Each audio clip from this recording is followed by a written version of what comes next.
E whakaeke mai ana te Premier Tūhourangi o Malaysia me tana tira ki runga I te whakarewarewatanga o te ope taua a Wāhiao. We may learn from the community here for us to upgrade the quality and the fineness of the crafting of handicraft from Maori community. E rima rā te roa o te noa te Premier Tūhourangi o Marae nei ki Aotearoa. Ko te whakapakari I te hononga ohanga kei wainga I ngā whenua erua te aronga o tāna noho.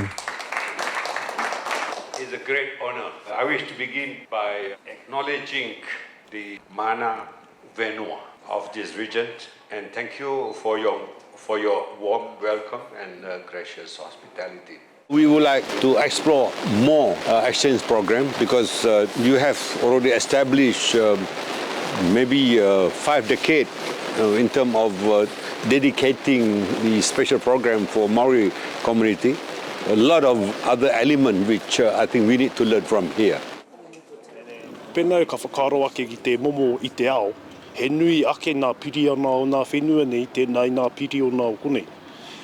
Ka mai no te wā, tātou e amu ana ki te kāwana kia homai he hereni, tēnā I nā piri o nā, no reira ka pai ke atu me kaha ake te iwi Māori ki te whakatika I o nā no huarahi.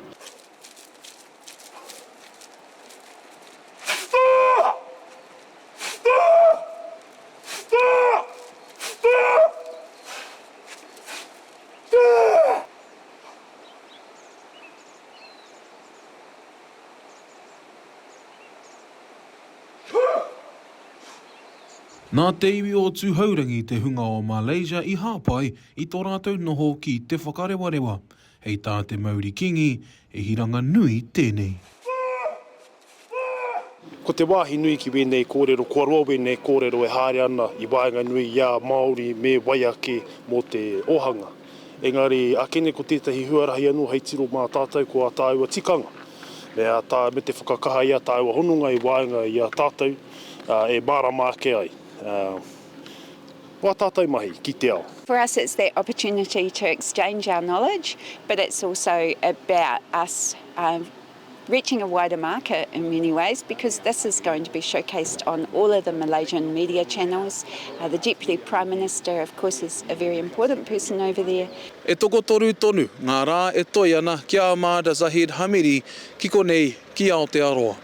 I te rānei ka hui ia ki ngā kaiarahi pakihi Māori pēnei ia Tanya Robinson te mana hautu o te Whakarewarewa.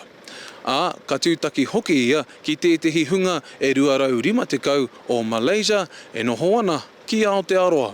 Me te aha, hei te pōnei ka ahu atu ia ki pōneke. I think there's a real connection between New Zealand and Malaysia, particularly around tourism.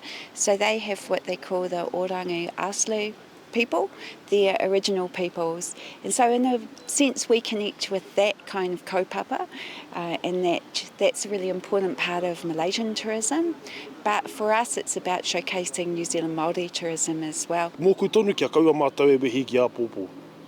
Me hia te āpōpō. Me pēnei ki nā tupuna, kare rātou I wehi ia rātou e whakawhiti ana I te moana, he mōheo rātou, he taunga kei reira.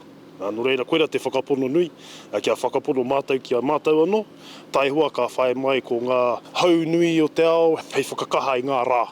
The plan that you have implemented in terms of policy and to execute the program, we have to really learn from here.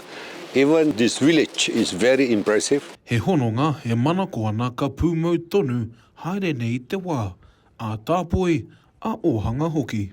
Te Kawa Paora, Aukaha.